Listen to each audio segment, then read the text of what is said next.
નમસ્તે બાળ મિત્રો, કેમ છો? મજામાં? કેવી ચાલે છે સીઈટીની તૈયારી? અત્યારે તો બરોબર તૈયારી કરતા હશો નહીં? સરસ સરસ. તમારી તૈયારીમાં અમે તમારી સાથે જ છીએ અને એટલા માટે અમદાવાદ જિલ્લા પંચાયત શિક્ષણ સમિતિએ મિશન પારમિતા કાર્યક્રમ અંતર્ગત આપણને એક સરસ મજાનો પ્રયાસ કરી અને આપણી સમક્ષ આ જુદા જુદા પ્રકારના વિષયો અને જુદા વિષયોના વિડીયો આપણી સામે મૂક્યા છે અને એ વિડીયો તમને ઘણા બધા માર્ગદર્શક બનવાના છે. ચલો ફરીથી આજે આપણે પર્યાવરણ વિષય સંદર્ભે થોડો અભ્યાસ કરીએ. હા, આજે થોડો અલગ રીતે પ્રયત્ન કરવો છે. આજે હું તમને કોઈ પણ પ્રશ્નના જુદા જુદા ઓપ્શન નહીં આપું, પણ તમારે વિચારવાનું છે. ઘણી વખત કેવું થાય કે 4 ઓપ્શન આપેલા હોય તો 4 ઓપ્શનની અંદર આપણે થોડા કન્ફ્યુઝ થઈ જઈએ છીએ. કેમ કન્ફ્યુઝ થઈ જઈએ છીએ? કારણ કે આપણને એનો ચોક્કસ જવાબ ખબર નથી હોતો. આ વિડીયોની અંદર આપણે આજે એવો એક પ્રયત્ન કરવાના છીએ કે કોઈ પણ પ્રશ્ન હોય એનો ચોક્કસ જવાબ શું હોય, અને તેથી આજે આપણે એક એકમને સંદર્ભે થોડી ચર્ચા કરવાના છીએ, થોડો વિચાર કરવાના છીએ અને કયો જવાબ એની અંદર આવે તેનો આપણે પ્રયત્ન કરવાના છે. કારણ કે જુદા જુદા વિષય સંદર્ભે આપણે જોઈએ તો આપણને ખબર છે કે આપણું પેપર જે છે એ 120 માર્ક્સનું હશે. 150 મિનિટનો ટાઈમ મળશે અને 150 મિનિટની અંદર 120 માર્ક્સનું પેપર આપણે કેવી રીતે પૂરું કરવાનું? તાર્કિક ગણતરીના 30 ગુણ, ગાણિતિક ગણતરીના 30 ગુણ, ગુજરાતી વિષયના 20 ગુણ, પર્યાવરણના વિષયના 20 ગુણ, અંગ્રેજી અને હિન્દીના 20 ગુણ, એમ 20 ગુણ પર્યાવરણમાંથી પૂછાવાના. હવે પર્યાવરણમાંથી શું પૂછાશે તે આપણને ખબર નથી અને તેથી એકદમ કોઈ પણ એકમની નાનામાં નાની વાત જો આપણને ખબર હોય તો આપણે એનો સચોટ જવાબ આપી શકીએ. ઓપ્શન ગમે એટલા આપેલા હોય પણ સાચો જવાબ જો આપણને ખબર હોય તો. તેથી આજે આપણે આજના વિડીયોની અંદર એવો એક પ્રયત્ન કરવાના છે. એક એકમ લઈ અને એ એકમની અંદર નાનામાં નાની માહિતી એના માટેનો આપણે થોડો અભ્યાસ કરવાના છે, જેથી કરી અને માહિતી આપણને ખબર હોય એનો પ્રશ્નનો જવાબ કોઈ પણ રીતે પૂછી શકાય, પણ સાચો જવાબ આપણને ખબર હોય, એની માહિતી ખબર હોય તો આપણે સાચો જવાબ લખી શકીએ. ઓપ્શન તો ગમે તે આપેલા હશે. ચલો આપણે જોઈએ.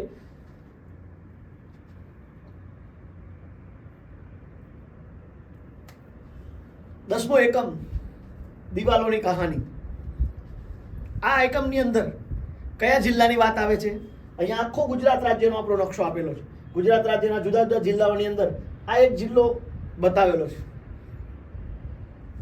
વિચારો કયો જિલ્લો છે? એકમમાં તમે ભણી ગયા છો, પ્રથમ સત્રમાં જ ભણી ગયા છો, તેથી આ જિલ્લા વિશે તમને ખબર પડી જશે. બરોબર? આ જુનાગઢ જિલ્લાની વાત છે અને જુનાગઢ જિલ્લાની અંદર શું આવેલું છે તેનો આપણે વિચાર કરીએ. જુનાગઢ યાદ આવે એટલે શું યાદ આવે? જુઓ તો જુનાગઢ જિલ્લાની અંદર કઈ કઈ વાતો આવેલી છે? પ્રાણી સંગ્રહાલય છે, ઉપરકોટનો કિલ્લો છે, અડીકડી વાવ છે, અશોકનો શિલાલેખ છે, રાણક દેવી મહેલ છે, જુનાગઢનો કિલ્લો છે, મૃગીકુંડ આવેલો છે, નરસિંહ મહેતાનો ચોરો આવેલો છે, ગિરનાર પર્વત પણ આવેલો છે જે ગુજરાત રાજ્યનો સૌથી ઊંચામાં ઊંચો પર્વત છે. આ બધી આ જુનાગઢ જિલ્લાની વિશેષતાઓ છે. જુનાગઢ જિલ્લાની અંદર જોવાલાયક આવેલા સ્થળો છે. હવે આમાંથી કોઈ પણ પૂછી શકે કયો કુંડ જુનાગઢ જિલ્લાની અંદર કયો કુંડ આવેલો છે, તો અહીંયા મૃગીકુંડ પણ જવાબ આવેલો. જવાબ કોઈ પણ રીતે પ્રશ્ન પૂછી શકે પણ આપણને ખબર હોય અને તેથી આ બધા જુનાગઢ જિલ્લાના જોવાલાયક સ્થળો આવેલા છે. જુનાગઢ યાદ આવે અને તેથી જુનાગઢ યાદ આવે એટલે જુનાગઢની અંદર ગિરનારની પરિક્રમા, ભવનાથનો મેળો, બહુ મોટા મોટા ગુજરાતની અંદર મેળાઓ ભરાય,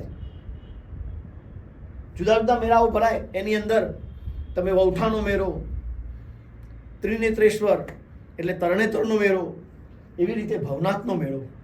જુનાગઢ યાદ આવે એટલે ભક્ત કવિ નરસિંહ મહેતાને કેમ ભૂલાય? વૈષ્ણવજન તો તેને રે કહીએ જે પીડ પરાઈ જાણે રે. નરસિંહ મહેતાનું પ્રિય ભજન અને તે આપણને બધાને યાદ છે. અને તેથી આ બધા જુનાગઢની અંદર જ્યારે જુનાગઢ શબ્દ આપણી નજર સામે આવે ત્યારે બધા યાદ આવે. પણ આજે આપણે આ બધી વાતો કરવાની નથી. આજે એકમના સંદર્ભે જુનાગઢની અંદર શું છે તેનો આપણે વિચાર કરવાના છીએ અને તેથી આપણે આજે દિવાલોની કહાની એ એકમનો વિચાર કરવાના છે. એકદમ નાની નાની વાતો આપણે યાદ કરીએ. દિવાલોની કહાની આપણને ખબર છે કે એકમની અંદર જુનાગઢના ઉપરકોટના કિલ્લાની વાત આવે છે. આ ઉપરકોટનો કિલ્લો કોણે બનાવ્યો હશે, ક્યારે બનાવ્યો હશે, કેવી રીતે બનાવ્યો હશે, એ બનાવવા માટે કેટલી નાની નાની નાની વાતોનું ધ્યાન રાખવામાં આવ્યું છે, આ બધી વાતોનો આજે આપણે થોડો વિચાર કરવાનો છે. ઉપર કિલ્લો જુઓ તમે, ચિત્ર દેખાય છે. કિલ્લો એટલે કિલ્લો સળંગ નથી, સીધી દિવાલ છે, થોડો ગોળ ભાગ છે, પાછો થોડી સીધી દિવાલ છે, પછી ભાગ છે. આ ઉપરકોટના કિલ્લાનો પ્રવેશ ભાગ છે, મોટો દરવાજો, ઘણો બધો ઊંચો. એ દરવાજાની અંદર ઘણી બધી મજબૂતાઈ દરવાજામાં છે, બરોબર. તો આ બધાની વિશેષતા આપણે આજે વિચાર કરવાના છે. આ જે સીધી જગ્યા છે અને આ જે ગોળ ભાગ છે એને આપણે શું કહેવાય? તો હવે પહેલાં આ ઉપરકોટના કિલ્લા વિશે આપણે થોડી માહિતી મેળવી લઈએ, બરોબર. પહેલું તો આ ઉપરકોટનો કિલ્લો ક્યારે બનાવવામાં આવ્યો છે? તો ઈસવીસન પૂર્વે 319ના વર્ષમાં આ કિલ્લો બનાવ્યો. આજની સાલ કઈ ચાલે છે? તો 2025. 2025ના પણ 319 વર્ષ પહેલાં, બરાબર. અને તેથી આ 2400 વર્ષ જૂનો કિલ્લો છે. તેવી જ રીતે આ કિલ્લો કોણે બનાવડાવ્યો હશે? તો એટલા વર્ષો પહેલાં ચંદ્રગુપ્ત મૌર્યના ગુરુ ચાણક્ય, એ ચંદ્રગુપ્ત મૌર્યના કાળમાં આ કિલ્લો બન્યો. તે પછી એ કિલ્લો ગાઢ જંગલોની વચ્ચે અલિપ્ત થઈ ગયો. અલિપ્ત એટલે ખોવાઈ નહોતો ગયો, હતો પણ કોઈને ખબર નહોતી. પછી ધીરે ધીરે કાળક્રમે ફરીથી એ કિલ્લો જે ખબર પડી કે આવો એક રાજાએ કિલ્લો બનાવેલો છે, તે કિલ્લાને ફરીથી પાછો નામ તો તૂટેલો હતો એને પાછો જીર્ણોદ્ધાર કરવામાં આવ્યો. એટલે ઈસવીસન 976ની અંદર પાછો એનો જીર્ણોદ્ધાર કર્યો. હવે આ એક એક પ્રશ્નને એક એક જવાબ કેમ આપ્યો છે? કારણ કે આનો જવાબ આ છે. ઓપ્શન ગમે તે આપેલા હશે પણ આપણને જવાબ ખબર હોય કે ક્યારે બનાવ્યો પહેલી વખત આ કિલ્લો, તો 319 ઈસવીસન પૂર્વે 319. અને એનો જીર્ણોદ્ધાર ક્યારે કર્યો? તો ઈસવીસન 976માં. આમાં પૂર્વે શબ્દ નથી, એટલે આ ખાસ આપણે ધ્યાન રાખીએ. બીજું, હવે આપણને પ્રશ્ન થાય કે કિલ્લા કેમ બનાવવામાં આવતા હશે? તો કિલ્લો એ નગરના અને નગરજનના રક્ષણ માટે બનાવવામાં આવે છે.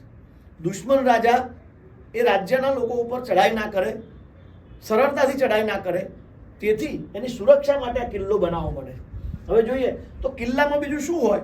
તો જો કિલ્લામાં બધા લોકો રહેતા હોય તો એને ખાવાની વ્યવસ્થા હોય, પીવાની વ્યવસ્થા હોય, બરોબર. એના પાણીની વ્યવસ્થાઓ, જુદી જુદી ઘણી બધી પ્રકારની વ્યવસ્થાઓ આ કિલ્લાની અંદર હોય. એ આગળ આપણે જોઈશું કે કયા કયા પ્રકારની એ કિલ્લાની અંદર વ્યવસ્થા કરવામાં આવે છે. કિલ્લો આટલો ઊંચો પણ કેમ બનાવવામાં આવે? કારણ કે કોઈ પણ દુશ્મન રાજા છે, દુશ્મન રાજ્યનો સૈનિક છે અથવા તો કોઈ પણ દુશ્મન છે, એ કિલ્લા ઉપર સરળતાથી ચડી અને રાજ્યમાં પ્રવેશી ના શકે, એટલા માટે એને ઊંચો બનાવવામાં આવે છે. દરવાજો કેમ મોટો બનાવ્યો છે? મજબૂત દરવાજો છે.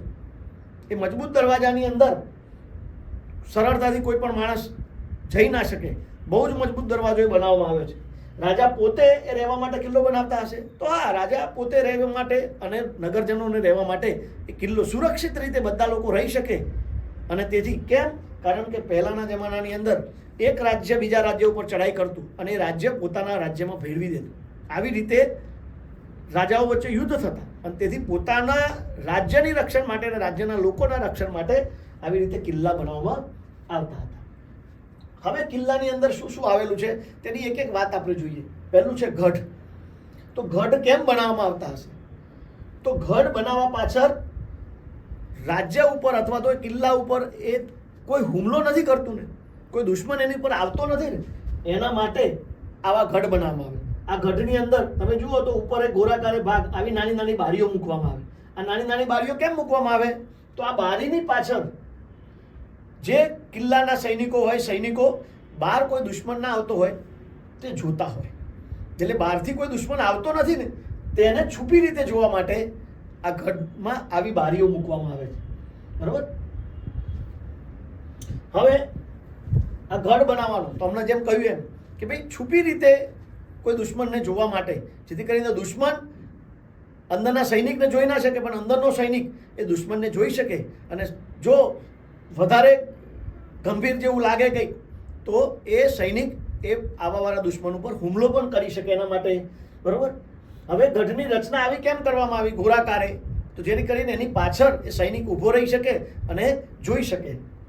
થોડા થોડા અંતરે ગઢ કેમ બનાવ્યા? તો થોડા થોડા અંતરે એ કિલ્લાનું રક્ષણ થઈ શકે. ચારે દિશામાં આ ગઢ બનાવવામાં આવતા, જેથી કરીને ચારે દિશાઓમાંથી કોઈ પણ દિશામાંથી કોઈ હુમલો નથી કરતો ને તેનું ધ્યાન રહે એટલા માટે. હવે દરવાજા આટલા ઊંચા કેમ બનાવવામાં આવે છે, મજબૂત બનાવવામાં આવે છે? કારણ કે પહેલાંના જમાનાની અંદર રાજાઓ હાથી પણ રાખતા. હાથી ઉપર બેસીને પણ જતા, અને તેથી સહજ રીતે હાથી ઉપર બેસીને જતા હોય ત્યારે ઊંચાઈ જોઈએ. દરવાજાને ખીલા કેમ લગાવેલા છે? આપણને એક પ્રશ્ન છે, આપણે એકમની અંદર એ પણ વાત આવે છે, કદાચ પ્રશ્ન પણ પૂછાય કે ભાઈ દરવાજા ઉપર ખીલા કેમ લગાવેલા છે? તો દરવાજો જ્યારે દુશ્મન રાજ્ય ઉપર હુમલો કરે ત્યારે દરવાજો બંધ કરી દેવામાં આવે. દરવાજો મજબૂત હોય એ દરવાજો બંધ કરી દેવામાં આવે, પણ એ દરવાજાને હાથી દ્વારા તોડવાનો પ્રયત્ન કરવામાં આવે. આપણને ખબર છે કે હાથીની તાકાત બહુ જ હોય, અને તેથી હાથી જ્યારે માથું મારે ત્યારે ઘણો મોટો દરવાજો હોય પણ નુકસાન થાય. હવે એ હાથી એના ઉપર હુમલો ના કરી શકે, તો હાથી દ્વારા એને દરવાજા સાથે એનું માથું ના ફટકારી શકાય, એટલા માટે દરવાજા ઉપર ખીલા લગાવવામાં આવે, જેથી કરીને હાથીને માથા ઉપર વાગે તેથી હાથી એ સાહસ કરે નહીં, અને બીજો કોઈ પણ વ્યક્તિ પોતાના હાથીને પોતાની જાતે નુકસાન ના કરાવે, એટલા માટે ત્યાં ખીલા લગાવવામાં આવે છે. હવે મેઇન વાત આપણે જોવાની છે કે આ ઉપરકોટનો કિલ્લો, એ ઉપરકોટના કિલ્લાની અંદર કઈ કઈ વાતો આવેલી છે. પહેલું છે મુખ્ય પ્રવેશ દ્વાર 1 નંબરે, બીજું છે લશ્કરી વાવ, ત્રીજું છે નીલમ અને માણેક તોપ, ચોથું રાણક દેવીનો મહેલ, પાંચમું બૌદ્ધ ગુફાઓ, છઠ્ઠું અડીકડી વાવ, ખોડિયાર માતાનું મંદિર, થિયેટર, નવગણ કૂવો, બરાબર, અનાજના કોઠાળો, દરગાહ, 12મું ધક્કાબારી, 13મું પાણીના કુંડ અને 14મું કડતાલ તોપ. આ 14 વાતો અંદર અહીંયા આપેલી છે. પુસ્તકની અંદર પણ આપણને આ એક નકશો આપેલો છે. અહીંયા પહેલો નંબર છે આપણું મુખ્ય પ્રવેશ દ્વાર. હવે મુખ્ય પ્રવેશ દ્વાર આપણને ખબર છે કે કોઈ પણ નકશો તમે જુઓ એ નકશામાં હંમેશા ઉપર બાજુ ઉત્તર દિશા થાય. ઉપર નકશાની ઉપર બાજુ હંમેશા ઉત્તર દિશા હોય. હવે જો આ ઉત્તર દિશા આ બાજુ હોય તો મુખ્ય પ્રવેશ દ્વાર એ પશ્ચિમ દિશામાં થાય, બરાબર, અને આ બાજુ પૂર્વ દિશા અને આ બાજુ દક્ષિણ દિશા. હવે આ સંદર્ભે પણ તમને પ્રશ્નો પૂછી શકે, દાખલા તરીકે ભાઈ મુખ્ય પ્રવેશ દ્વાર કઈ દિશામાં આવેલો છે? ઓપ્શન તો ઘણા બધા હશે, 3 ઓપ્શન 4 ઓપ્શન હોય, પણ મુખ્ય પ્રવેશ દ્વાર પશ્ચિમ દિશામાં છે આપણને ખબર હોવી જોઈએ. એટલે પશ્ચિમ દિશાએ જવાબ ખબર હોય તો પછી બાકીના ઓપ્શન આપણે જોવાનું આવતું નથી. તેથી પૂર્વ અને પશ્ચિમ દિશાની અંદર મુખ્ય દ્વાર છે. હવે મુખ્ય દ્વારની બાજુમાં શું આવેલું છે આવો પ્રશ્ન પૂછે તો આપણને જોઈ લે. મુખ્ય દ્વાર છે એના નંબર બીજા નંબરે આવેલું છે લશ્કરી વાવ આવેલી છે, બરાબર. એના પછી શું છે તો તરત જ આપણે તમને પૂછે કે ભાઈ કિલ્લો છે, એ કિલ્લાની અંદર પ્રવેશ કરી અને પછી તમારે નીલમ અને માણેક તોપ જોવા જવું છે. કિલ્લામાં તમે પ્રવેશ્યા પછી તમારે નીલમ અને માણેક તોપ જોવા જવું છે, તો તમે કઈ દિશા તરફ જશો? તો આપણને ખબર છે કે કિલ્લામાં પ્રવેશીએ ત્યારે આપણું મોઢું પૂર્વ તરફ હોય, અને આપણું મોઢું જો પૂર્વ તરફ હોય, બરાબર, તો આપણે કઈ બાજુ જવાનું છે? નીલમ અને માણેક તોપ આ સાઈડમાં છે ઉત્તર બાજુ, તો આપણે ઉત્તર તરફ જવાનું. એટલે આવો પ્રશ્ન પૂછી શકે કે ભાઈ તમે પ્રવેશ દ્વારમાં પ્રવેશો છો, તમારે નીલમ અને માણેક તોપ જોવા જવું છે, તો તમે કઈ બાજુ જશો? તો ઉત્તર તરફ. તો આવી રીતે જુદા જુદા સ્થાન આપેલા છે. પ્રશ્ન કોઈ પણ પૂછી શકે. દાખલા તરીકે અહીંયા આપેલો છે 9 નંબરનો નવગણ કૂવો, બરાબર. તો નવગણ કૂવો એ નીલમ અને માણેક તોપથી કઈ દિશામાં છે? આવો પણ પ્રશ્ન પૂછી શકે કે નીલમ અને માણેક તોપ આપણે જોઈએ તો અહીંયા છે. હવે અહીંયાથી નવગણ કૂવો સામે છે, તો એનો મતલબ શું થયો કે નવગણ કૂવો નીલમ માણેકથી પૂર્વ દિશામાં છે. આપણે મોટો નકશો દ્વારા જોઈએ એટલે આપણને જલ્દી ખબર પડશે. આ નકશો જોઈએ એટલે આપણને જલ્દી ખ્યાલ આવશે. દાખલા તરીકે આ નકશાની અંદર અલગ અલગ આપેલું જ છે. માનો કે 5 નંબર અહીંયા આપેલું છે તો બૌદ્ધ ગુફાઓ છે, એનાથી આગળ જાઓ એટલે અડીકડી વાવ આવેલી છે, બરાબર. એનાથી આગળ જાઓ એટલે ખોડિયાર માતાનું મંદિર આવેલું છે, અનાજના કોઠારો છે. આ ખાસ છે. અહીંયા આગળ અહીંયા આવો એટલે અહીંયા ધક્કાબારી છે. તો ધક્કાબારી કેમ? આવો પણ પ્રશ્ન પૂછી શકાય. તો પહેલાના જમાનાની અંદર કોઈ પણ ગુનેગારે કોઈ મોટો ગંભીર ગુનો કર્યો હોય અને એને મોતની સજા આપવાની હોય ત્યારે એ જગ્યાએ એક આવી બારી રાખવામાં આવતી, ત્યાં માણસને ઊભો રાખવામાં આવતો અને એને ધક્કો મારી દેવામાં આવતો, જેથી કરીને એ નીચે જંગલની અંદર પહાડની અંદર પડે.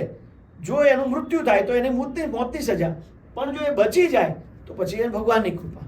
આવી રીતે ત્યાં ધક્કાબારી પણ રાખવામાં, આવી રીતે સજા કરવામાં આવતી. એનાથી આગળ જુઓ તો પાણીની પણ કેવી ઉત્તમ વ્યવસ્થા. એટલા ઊંચા કિલ્લાની અંદર પાણીની પણ ઉત્તમ વ્યવસ્થા. કેમ? કારણ કે આખા ગઢની અંદર ફક્ત રાજા એકલા નહોતા રહેતા, તેના સિપાહીઓ પણ રહેતા હતા, નગરજનો પણ રહેતા હતા. ત્યારે એ લોકોને ખાવા પીવાની પાણીની વ્યવસ્થા માટે પણ સરસ મજાના હોજ બનાવેલા છે, બરોબર.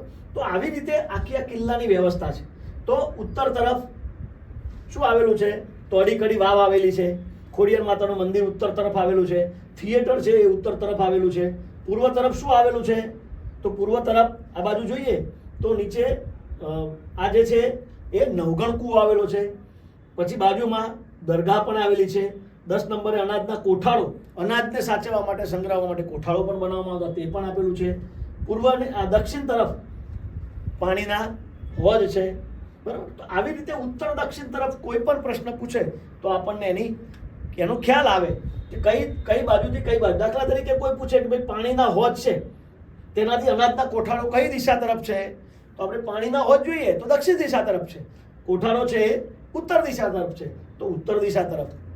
તો એનો જવાબ આવે ઉત્તર દિશા. એટલે આ આખો નકશો આપણા મગજની અંદર હોવો જોઈએ, જેથી કરીને આપણને કોઈ પણ દિશા પ્રમાણે પ્રશ્ન પૂછે તો આપણને જલ્દી ખબર પડે, બરોબર.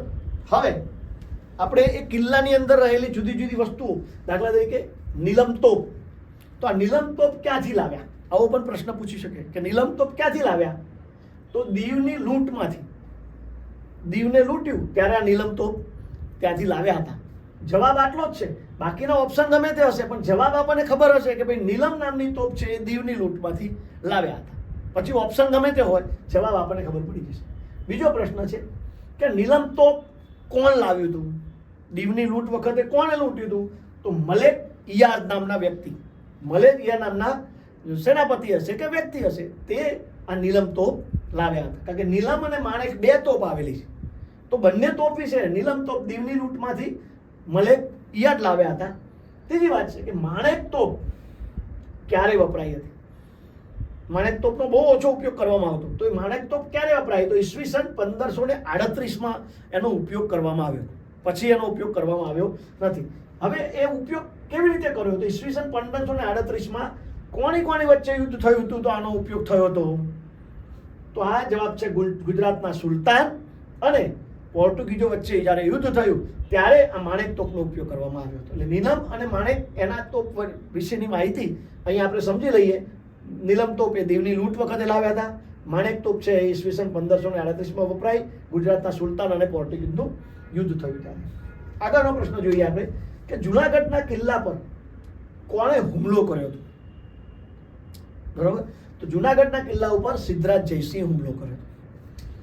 અડીકડી વાવ, એના વિશેની પણ માહિતી પૂછે. તો અડીકડી વાવ કેટલી લાંબી અને પહોળી છે? તો અડીકડી વાવ 310 ફૂટ લાંબી છે અને 10.5 ફૂટ પહોળી છે. હવે 2 પ્રશ્નો અહીંયા ભેગા છે, પણ કદાચ આપણને અલગ પણ પૂછી શકે કે ભાઈ અડીકડી વાવ કેટલા મીટર લાંબી છે, આટલો પણ પૂછી શકે, બરોબર. કે અડીકડી વાવ કેટલા મીટર કેટલા ફૂટ પહોળી છે, આવું પણ પૂછી શકે. કારણ કે આનો ફૂટમાં જવાબ આપેલો છે, કોઈ પણ રીતે પૂછી શકે, બંને સાથે પણ જવાબ પૂછી શકે. પણ આપણને આ એની માપ એનું ખબર હોવી જોઈએ કે અડીકડી વાવ જે છે એ 310 ફૂટ લાંબી છે અને 10.5 ફૂટ પહોળી છે. છઠ્ઠો પ્રશ્ન છે કે વાવમાં કેટલા પગથિયા છે? તો વાવની અંદર 366 પગથિયા છે. આગળ નવગણ કૂવો છે, તો નવગણ કૂવો કોણે બાંધ્યો હશે? બરોબર. તો ચુડાસમા વંશના નવગણ રાજાએ આ નવગણ કૂવો બાંધ્યો હતો. નવગણ કૂવો એ કેટલા ફૂટ ઊંડો છે? તો નવગણ કૂવો જે છે 171 ફૂટ ઊંડો છે. હવે નવગણ કૂવાને કેટલા પગથિયા છે? તો નવગણ કૂવાને 204 પગથિયા છે. ઉપરકોટના કિલ્લાને જોઈ બાળકો શું જોવા ગયા?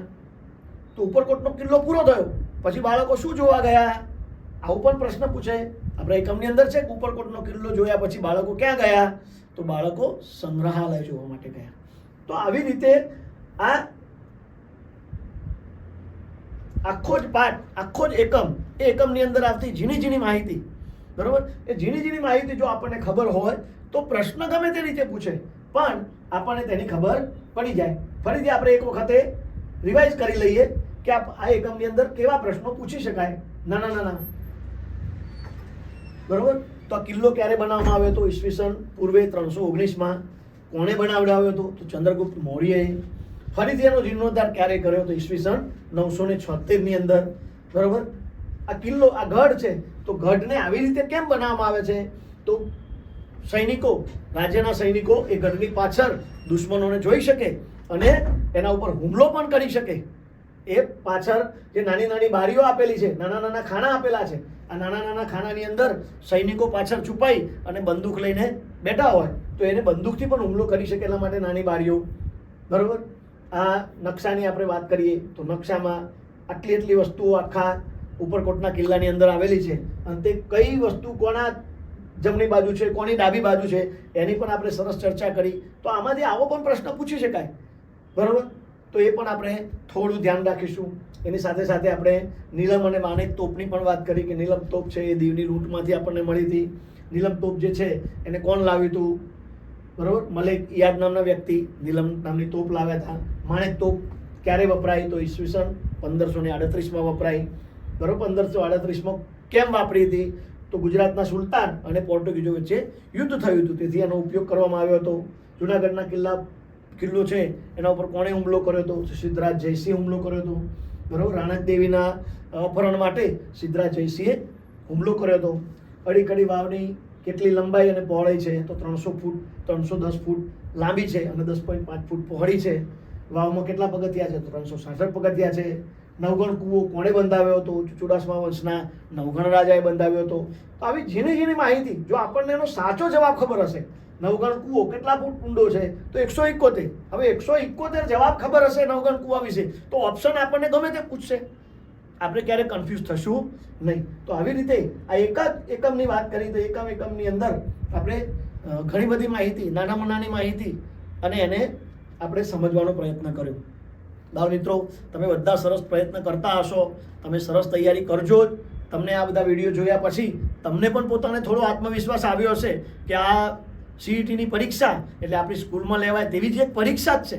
આનો મોટો ખોટો હાવ ઊભો કરવાની પણ જરૂર નથી અને એનાથી ગભરાવાની પણ જરૂર નથી. થોડું ધ્યાન રાખવું પડે અને તમે ધ્યાન રાખતા જશો, સરસ રીતે અભ્યાસ કરો.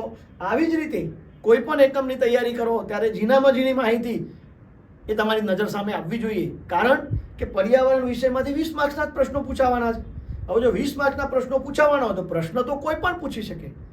આટલા બધા પાઠની અંદરથી કયો પ્રશ્ન પૂછશે એ ખબર નથી. તેથી આ જે એક એક એકમની આપણે કેમ ચર્ચા કરી તો એક એક એકમની અંદર આટલી નાની માહિતી હોય, એ નાની માહિતી જે છે એ માહિતી જો આપણને ખબર હોય તો કોઈ પણ પ્રકારનો પ્રશ્ન પૂછે તો આપણો એ જવાબ ખોટો પડે નહીં અને આપણને પૂરેપૂરા માર્ક્સ મળે, બરાબર. તો બધા જ એવી રીતે સરસ તૈયારી કરજો. ગુજરાતીમાં કહે ને કે ચોટી બાંધીને તૈયારી કરવાની, આવી જ રીતે સરસ રીતે મહેનત કરજો. બધાને બેસ્ટ ઓફ લક. સરસ પરીક્ષા આપો અને બધા જ પાસ થાઓ. કારણ કે આ પરીક્ષા પાસ કર્યા પછી તમને ઘણા બધા બીજા સરકારી લાભ પણ મળવાના છે, બરાબર છે. અને તેથી તે બધા જ પરીક્ષામાં સારા માર્ક્સે પાસ થાવ એના માટે બધાને ઓલ ધ બેસ્ટ.